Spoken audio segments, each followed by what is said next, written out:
Well, hey there, Julie Barth. Hey, how are you, Brian? A little chilly. Thank goodness for Yeah, the indoors. You look like you're experiencing pretty much the same thing to a degree. I guess so. I shouldn't complain. I'm in South Carolina. It went from like 100 to 50 overnight, so my office tends to get a little drafty. Yeah, we can get that in Illinois too. We've had 30-degree swings before, and that's enough to discombobulate you, no matter who you I'm are. I'm actually from Chicago, so I speak Midwestern. Well, and I don't blame you for moving away too. I'm kind of on my to-do list. Anyway, we've got a lot to talk about, but in order to start this conversation off, I'd like to ask you a question. When you wake up each morning, what are the values you know you're going to live that day? I believe in making the world a better place. I try not to be crabby because I know every person that you affect in a specific way. So if I'm crabby, I'm going to make the next person crabby. And it's really just a chain. So I wake up every morning trying to put everything in perspective, and make it a better day, regardless of, sometimes you wake up and it's like right from the get-go, you try not to think, oh, it's going to be a bad day today. So I try to avoid those feelings and just say, okay, it might not be the greatest day, but I'm going to do the best with it. So those are my values, just trying to make the best of every day. Well, you do allow yourself to be crabby, though, right? Oh yeah, I'm pretty sure I do. But I try and isolate when I'm crabby. I try not to push it off on other people. I try and get the crabbiness out. I'm a big workout person, so if I'm feeling especially crabby, I will take it out at the gym instead of the people around me. So Well, I do not envy those barbells or whatever it is that you use, but they're kind of built for it. they are there. Yeah, I'm more of a treadmill gal. So So you found that exercising, I used to get a lot of value from that before my body started falling apart, but now I'm thinking I really need to get back to it yeah, slowly. So yeah. that's on my agenda as well. And I'll know that you're watching. I told Julia I was going to start exercising again. So, Yeah. and I'll just Well, have to yeah, deal with all it. in degrees, right? Yeah, So your life has demanded a lot of you, it has. mostly in the form of how you've had to show up for others. Is that fair to say? I think so. Yeah. So what is it exactly that you've had to confront in your no doubt very young life? Very young. Thank you for that. I have a daughter who has special needs. Really had a rough start. We didn't know what she had, but about 5 years after she was born, we found out that she had something called primordial dwarfism. Oh, yeah. So he's very little. Yeah.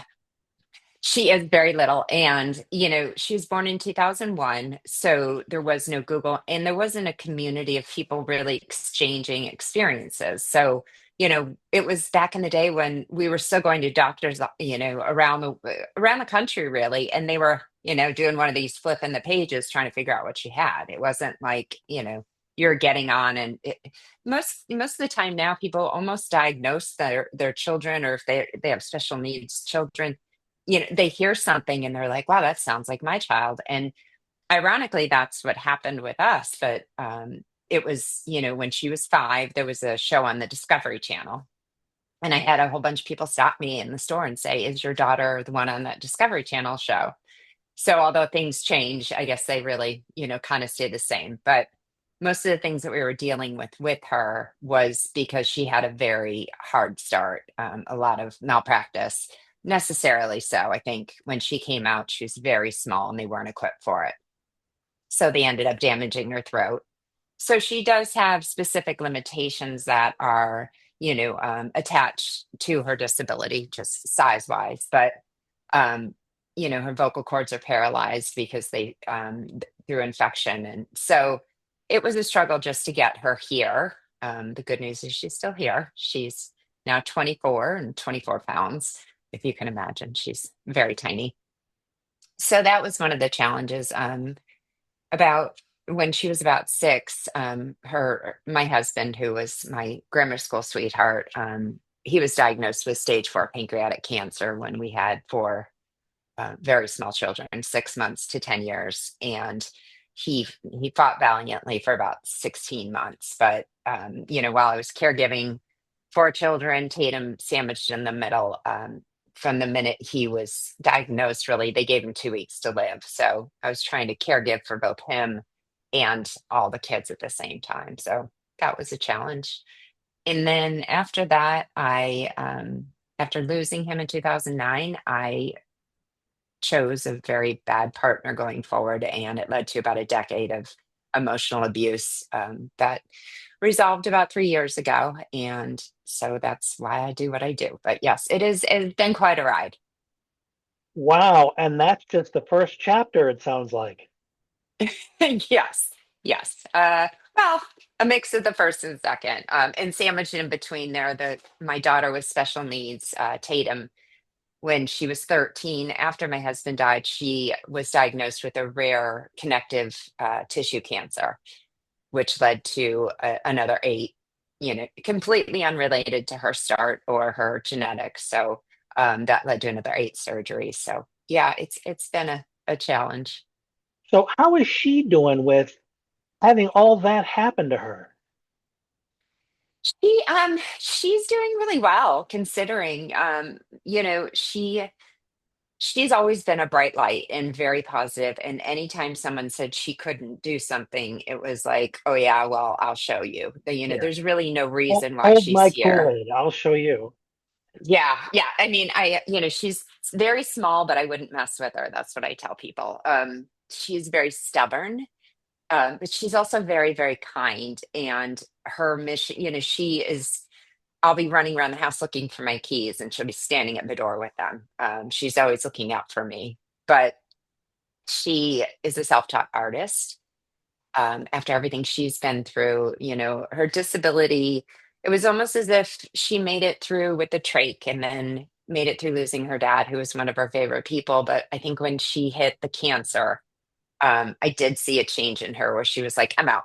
Like that, I've had enough, which rightly so. So between that, COVID really did its damage on her, because she is a social being, and I think she's always waiting for the shoe to drop, just necessarily because of all the surgeries and the diagnosis of cancer. But she's starting to come back a little bit, and she's really the driving force behind why I do what I do. I have a charity, and her art, funds the charity, and she just wakes up every morning. I love it because I'll say like, oh, complain about, bill being due, and she'll say, oh, I got it. And, she'll go somewhere and she'll come out and she'll bring money to me. And I'm like, where did you get that money?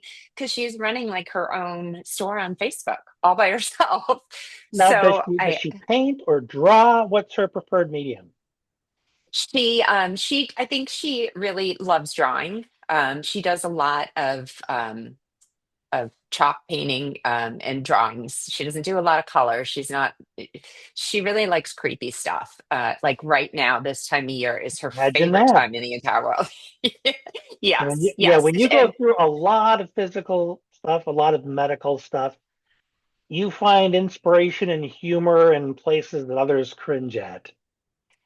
Definitely, and there are a lot of people in our world that try and get her to like branch out, Tatum, don't, because she loves Halloween. That is, she lives all year for Halloween. And I think that a part of it is because she gets to dress up and be whoever she wants to be and hide behind a mask.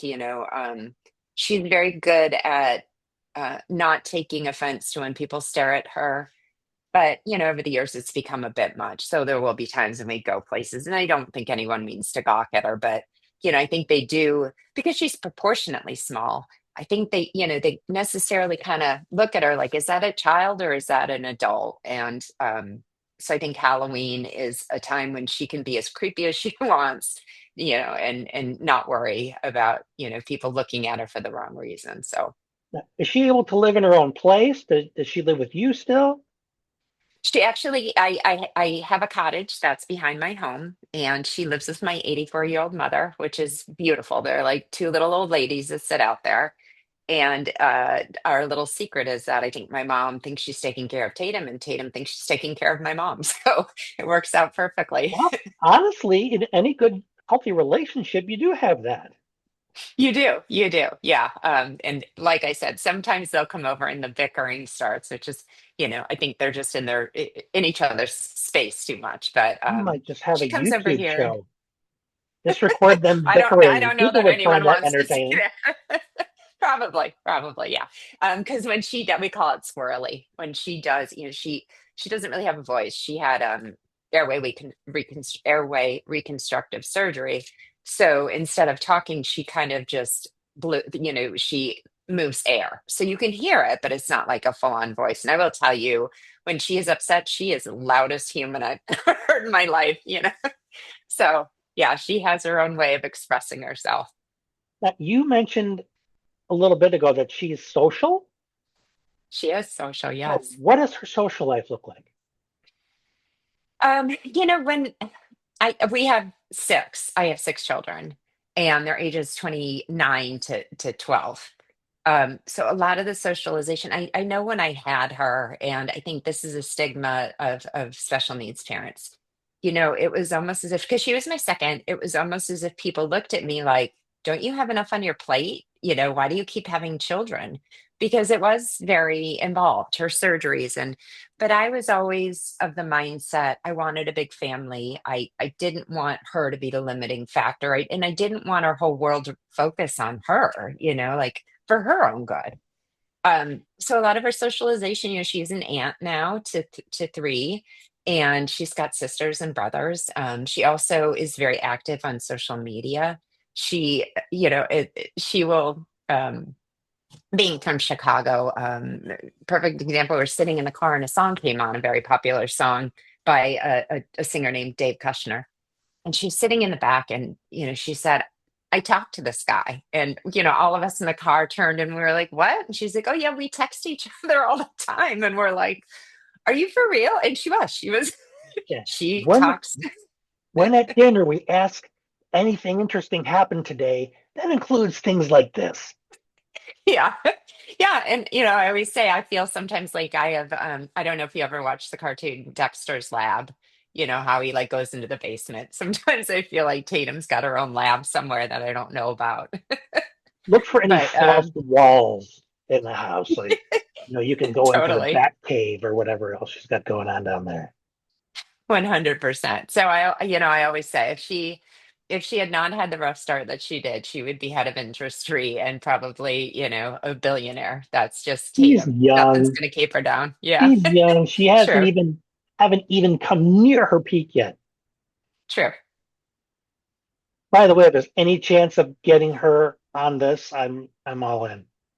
100%. It'll She be would love it. so awesome to talk to her. Now, you mentioned how having her as your daughter has impacted you. It has. How are her sibs in relationship to that? Is she just like, one of the brothers and sisters? She is. And, I will say that it's almost like when you walk in your house, you fail to see, um, you know, things are broken or smells that, you don't smell until you go on vacation and come home. There are times when I will see pictures of us as a family and I'm like, God, she's so small. I forget that she's just Tatum to us. So I will say they're just as tough on her as they are on the other kids. There tends to be a pack mentality sometimes, but I think in big families, that's a sign of love, I suppose. So no one treats her any differently. She is held accountable for the same things. People, my sons will come over and take her to lunch and dinner, and she's Aunt Tatum, and she is just like everybody else in this family. We don't acknowledge that she has special needs, and sometimes I feel lacking in that because I will recognize like, oh, I guess we should slow down. We're walking a little fast for her today, but she keeps up. So Well, if you did happen to be moving too fast for her, how could she let you know that? she doesn't. She just, Just like like I throw a said, rock at somehow the back of finds a your way head, to. maybe? Yeah, maybe. um yeah, I mean, I do always kind of turn and see where she's at, but she doesn't seem to mind. So I would think if she's had enough, she will let us all know. It's, She gets into it with my youngest a lot. They butt heads a lot. So it's great that you all just kind of treated her like another person because frankly, that's how the world's going to treat her, yeah, yes, and it's hmm surprising. I mean, because when I got in my wheelchair, I'm a big guy, so I'm obvious. And there are still people that don't see me. I bet. Yeah, I can They're see the that. ones that Yeah, stop and they hold the doors and, is there a shelf? Hey, can I get anything for you? And then there are ones that just in their phone, just walking right past. And maybe they say something when they bump into you, maybe not. yeah. But Is there are a that a lot new of zombies trend? out there. Yeah, The, the, I said I've been bumped into so many times over the past 6 months, and I said to my kids the other day, "Is it a new trend that you just don't say excuse me? Like, how did that happen?" oh, So yeah, the bumping into each other and not saying anything. I swear, some yeah, people out there, the Kool-Aid has hit the brainstem. yeah, They're it's they're bizarre to me. they're fully zombified. My goodness. 100%. Yes, So they're you said lost though. you bet it is. So you said that Tate's Art pays for this organization. It does. It contributes. Yeah. So when I started, I lost my husband, like I said, in 2009, and I promised him that something good would come out of it. His suffering was so unimaginable. And so, the whole community really came out to support us. They helped pay bills, they had fundraisers, and I always wanted to give back. And then I guess I got sidetracked with having more children and moving away and being married to somebody who was not very nice. So coming out of the divorce, I looked at Tatum's art one day and she just started drawing on her own. It was like she got bored, sat down, started, mimicking other people's drawings. And I remember one day just looking at it and thinking, like, she's really an artist. Like, this isn't just a hobby for her. This is something that she is really good at. And, there was part of me that thought, well, as good as her art is, if you knew where she came from and the background that she went through and all of the challenges she's been through, it really is miraculous. I think it's fantastic it stands on its own. But when you recognize all the other things she's been through, I that's when I said I'm going to release my book because it's about her and Colin. That set me on that path because I wanted people to know again all of her struggles. And then, I saw her art and she wants to make the world pretty. That's her entire goal in life. She will draw people's dogs for them. She just wants to be a part of the world. So when I saw it, I thought, you know what? Let's put this all together. And that was the combination. Her life story book, her art. Then you can take any of our art pieces and you can put it onto, print on demand. You can put it on a cup. You can put it on a t-shirt. And I thought, well, how great would that be to give back by letting those proceeds fund a way that our family. I don't know how we made it to this point and would not have if it were not the generosity of other people, and not everybody has that support system. So that's kind of where our charity was founded as well. So what is the focus of the charity then?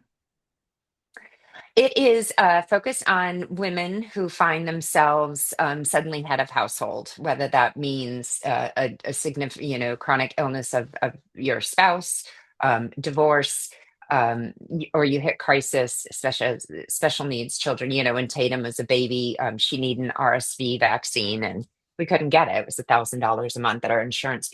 All these things that you don't Yikes. know about. Yeah, and you don't know about it until you hit crisis and then you don't even know what you need. So it operates as almost like a concierge service where you come to us, we hope to find you services that are already there so we're not replicating them, and then figure out where you need to be and what's not covered because you're not eligible anywhere else and pick up that portion of it. Yeah, there's always loopholes, aren't there? There eligibility, and there's always an exclusion or something you don't know about, or so we're trying very hard so that by the time you get to us, we've weeded through all of those things, and we just say, fill this out, fill this out, and you're not, because you don't have time to fill stuff out. And when you do, if you hand it in, oh, there's an error, then you get it back. And by the time you're done, you're 3 months in, you're already, hit bottom. So we're trying to stop people from spiraling into poverty because that's usually the only time the government will pick up is when you have nothing left. They will step in and help.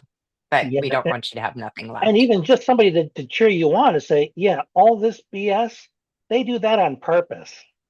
Yeah. Yeah. It's not To because you frustrate you. up. Yeah. They're just doing that to mess with your head. Because Yes. otherwise you feel Yes. like, man, am I that stupid? How can I miss something like that? Yeah. Oh, It's by design. Yes. I so agree with you. does Tatum like go out with people and do things? She does. We live in a small town, relatively in South Carolina. We're about a block from downtown. You know, it, Unfortunately, having a bigger family, she does kind of tend to get lost in the shuffle when things, when we're very busy. And unfortunately, my mother's kind of an introvert, so she doesn't go out much. But I do try and, we're doing some trade shows that she wants to go to, and she's real excited about those. Take her downtown. Some people are very kind, and if we go traveling and she can't come for some reason, they'll come pick her up and take her to dinner. So she tends to gravitate toward adults for obvious reasons. She's always had, one-on-one nurse who is an adult, and I think they take the time to listen to her. Where it's there, you have to get in real close to hear what she has to say. So, um, it does take some patience, but we have a lot of great people that recognize that she just wants the same attention as anyone else. That support system of people that are teachable is so critical, as opposed to being surrounded by people who stereotype you no matter what you tell them or what you show them. And of course, there's all points in between, but one can help you flourish and the other can suffocate you. I agree. I fought very hard when she was a child to not have her labeled. In fact, I don't even think she's ever been diagnosed with primordial dwarfism. And not because I ever cared what she was or what her genetics showed or what she could do, but because I never wanted it to limit whatever it is she wanted to do. So like I said, I fought very hard to keep her in, regular classes with an aide rather than going to a special needs class. And I will say that when she turned 18, I I had to eat my words because I was, on the phone fighting with people over and over saying, "Oh no, she's disabled." And I thought the younger version of me that fought so hard to say she's not disabled now has to do a 360 and prove, yeah, she's disabled. So it's funny how things come back around. But yeah, I mean, I think once you labels are amazing because they allow you to get the services that you need. So I understand labels 100%, but sometimes they can also limit what people expect from you. And, that has always been a prominent theme when it comes to Tatum. I had nurses, she had a trach. So, people were very upset with me when I would take her to the pool or when I would have her in crowds of people. And my mantra has always been what good is a life to preserve if you won't let them live it. So Whoa, say that I've again. had I said, what good is it to preserve a life if you won't let them live it? And I found a That's lot of that in the medical huge. That is community. awesome. Yeah. Yeah. And, no matter what I did, I could have kept her in a bubble. She would still have been sick or whatever was supposed to happen. And I refused to let her sit at home and just in a room with the nurse. I can't imagine any worse of a situation for her. So I let her do all the regular things that people were not happy with me. I will tell you that, but I didn't All care. these armchair quarterbacks, Yes. Yes. did they In the want you to medical treat her like a community, China doll? yes. And, well, you haven't shown up for your physical. You should go to GI. You should go to the otolaryngology. You should. And I, got to a point where I was like, she can spend her entire life in a hospital or at doctor's appointments with checkups and making sure to preventative care. But what kind of a life is that? Yeah, I there's decided very early on. more to life than looking Yeah. out the window and watching life pass you by. Yeah, I mean, again, why do we try so hard to preserve somebody's life if if they can't experience it? It's almost like a cruel joke. Like, okay, you're healthy, but you can't go anywhere. What's the But fun in I, that? You know? I imagine, I don't imagine, I know there's a lot of parents out there that fear the label. When she was younger and you feared labeling her, what exactly were your concerns? Well, the thing about Tatum was that, she didn't really ever have any labels. At least like from 0 to 5, 0 to 6. And what I found was because she didn't have a label, everyone was so focused on figuring out what is wrong with Tatum. It wasn't like, let's figure out how to help her A, B, and C, whatever that was. It was more, we need to figure out what's wrong with her. And I was always under the impression, like, does it really matter what's wrong with her? Let's treat what is going on right now. And you know, again, they just kept digging. I think we went to like 20 geneticists. And I finally got to the point where I was like, it doesn't matter what she has, she's got Tatum syndrome. Let's just leave it at that. And she's a human being. Let's just treat her as we would any other human being, see what she's capable of. Again, my son has dysgraphia, and he wasn't labeled as he was not diagnosed because we went to a private school, and there's parts of that which I think I should have definitely done that for him because he got extra time on tests and things like that. But when it comes to something like Tatum's genetics, no, there's nothing in her genetics that is going to say she can't do something if she is so inclined to practice and continue to try. And I never wanted it to limit someone to walk up and say, because I did. I had people that would say, oh, well, she'll never be able to walk upstairs. She can't do it. She's too tiny. And I was like, no, she will. So that I think labels, like I said, can be very um, helpful if there's something that you can do to change what's going on or help them alter it in some way. But if a label is just a limiting factor to excuse why you're not going to challenge somebody to do something, then I think it's a detriment. Excellent point. That I immediately started thinking about autism and all the assumptions about, oh, that means you can't do this and you stink at this. And I automatically assume you're fantastic at these things because that's what people like you are, and they just lump you into category and forget you're an individual. Yes, yes, and I do hear my children a lot. Like, there's a boy in their class, and they'll come home and they'll be like, "Well, that's just so and so, and he can't, you know, he can't charge his Chromebook because he has autism." And I kind of always sit back and think, I don't know if that's the case. Like, Where is that that in the doesn't. research It's manuals? exactly. And like, if so, perfect example, Tatum, when she was like 6 years old, we lived a block and a half from the grammar school. And it was Chicago, so it would get really, really cold, like ice cold. Well, and when I say she had 11 steps, I mean she had 11 steps. So she would fight me every morning about drying her hair, and to the point where she would like start, pitching a fit, throwing her body around. And I was finally like, fine, you want to go to school with your hair wet? Go to school with your hair wet.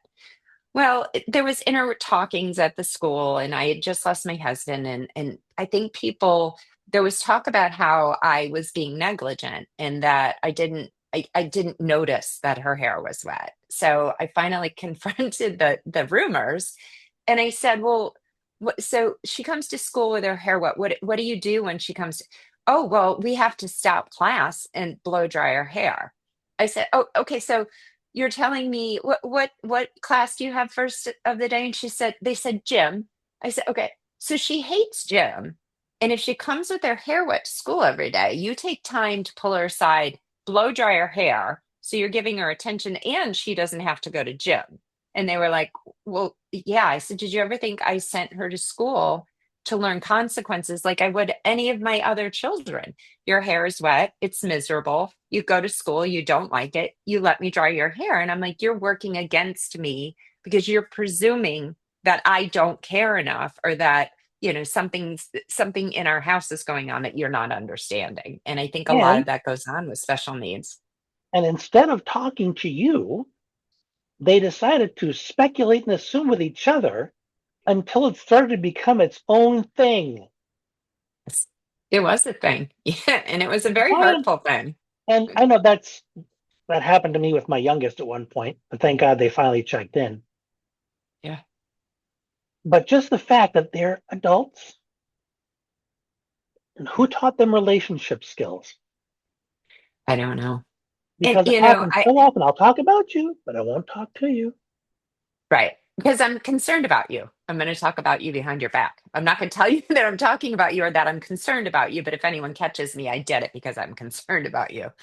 Um yeah, and I remember sitting in on many meetings saying, shame on you for thinking that she can't learn consequences like everyone else, because that's your limiting of her. She needs If, to. if She something can't makes just you wave her uncomfortable, you'll change disability it. card in the middle of the street and say, "Hold it, everybody!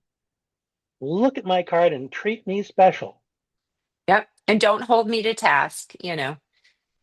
Yeah, I had nurses that would carry her around because it was uncomfortable for her to walk. She had a G2, but she could.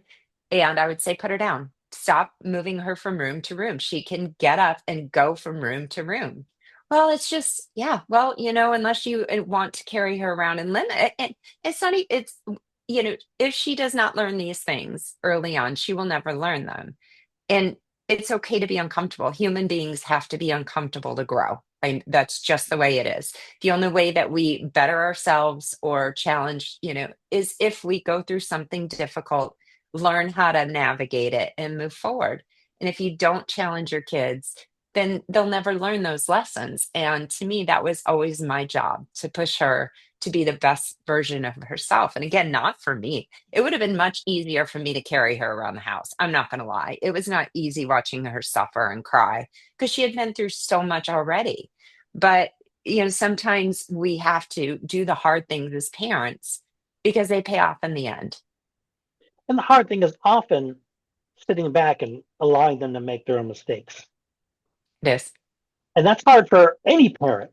But when we have yes. a child of our own that we have some extra concern about anyway, it can be even harder to sit back and then make yourself emotionally available when you need to support them in the aftermath, whatever that looks like. Yeah. And it's hard to watch your child unhappy or suffer. Yeah. If you're born a people pleaser and a rescuer, you just want to go in there and wrap them in bubble wrap and not let anything happen to them. Yeah, I was overindulgent with my boys. They're young because Yeah. all three have autism, and I was just protecting them like Papa Bear. And those who crossed me probably are still telling the stories. Yeah.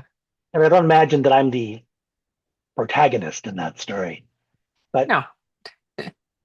so when you look at everything that you've experienced so far, is there any particular recommendations you would give to a mom in your situation I where you think the don't you're hardest, head of yeah. household and you're on your own running the show?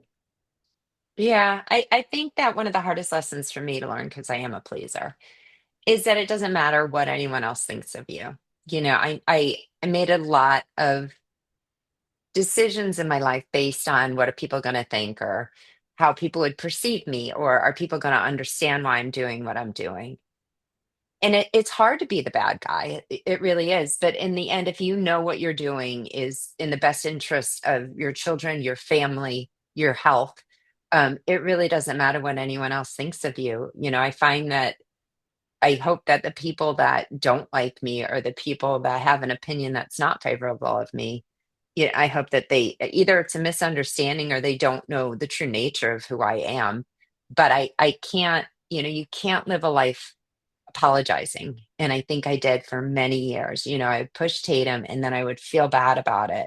Perfect example. And those people at school were saying that I didn't care about her.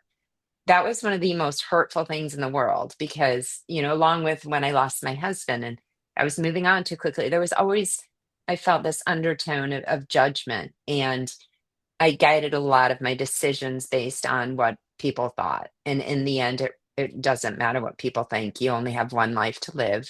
And there's no redo, whether that means you're going to challenge your child to do something that they can only learn during a specific window of time. Just always go with your gut and your heart. And even if somebody doesn't have the same goals for you or for your child, it doesn't matter what their goals are because you know what you want for your child. And, you, I- I- you know, you care most. You're there every day. You have to watch it, you have to live with it. So don't worry about what other people think or what they tell you or their judgment or impression, because unless someone walks in your shoes, they have no right to judge you. So learn to trust yourself, Yes. trust your values. Yes. I guess to a degree, trust your intentions, you mean well, and the consequence, whether it's a win or a hurt, there are lessons. Yeah. And man, is your book like 1,000 pages long? So only part one is out called Notes from a Blackberry, which is Tatum and Colin's story, my first husband. My second book is in editing. Hopefully I kept saying it was going to be released this fall, and then someone reminded me it is fall. So I'm on it. But I actually have three books. So I have the first book, Notes from a Blackberry, and the second book is coming out called From Blackberries to Thorns.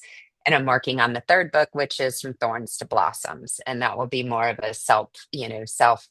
I hate saying self help because, I don't know how anyone else can help anyone but themselves. But it's more practical advice. And I believe as a human being, if you go through something really rough, the best way to make sense of it, make it meaningful, is to make it a softer landing for the person that has to come next.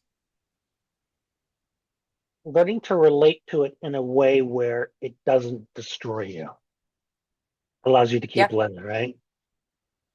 Or you turn it into purpose. Yeah, That's the big absolutely. phrase now, right? Like pain to purpose. It's true though. If when you're confronted with something that's really, really hard, you have two choices. You can get through it and put it in your past and say, "Whew, I'm glad I'm done with that." And, think, oh, that was just a random thing. Or you can look at it as the universe put you in that position to teach you something, and you have a wealth of knowledge to help the next person so that they don't have to suffer through it as hard or alone. Or, if you learn that secret hack, share it.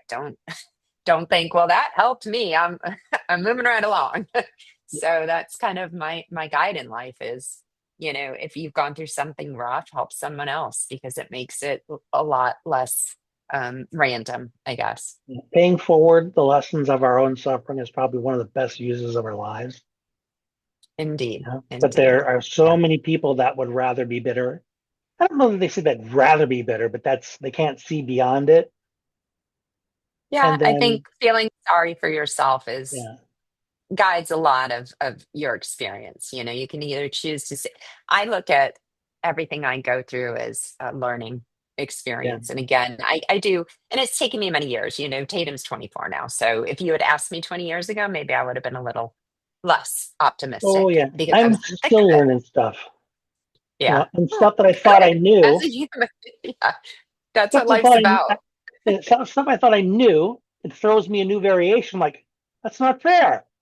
I Right. just figured out. Yeah.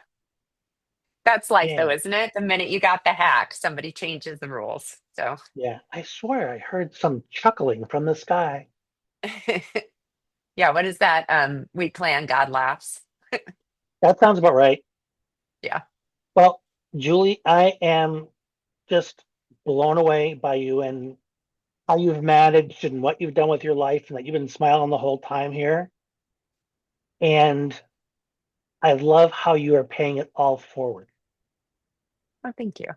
And I'm you are hoping to going to build get, an army, oh yeah, an army of paying it forward. I'm behind you. I can't wait to get my hand on your books. Well, thank you. Tatum and I are actually working on a series of children's books too. So she's I doing all the can, illustration, which is really cool. I can't wait to meet this girl. Yeah, I will get her on your show. She would love it. Well, I really appreciate you making the time to talk with me. And definitely looking forward to following up with you Thank you. Yeah, I look forward to speaking with you again. I hope it gets warmer there. Well, it's going to get way colder in before it about gets warmer. 4 months, maybe. Well, that's optimistic because I remember Chicago. I'm thinking more like 6, but I'm also not good at math. Time is just time. So 6 is probably more like it. well, All right, four my sounds friend. four sounds better. So, All right. Take care, my friend. all right. Thank you. Bye.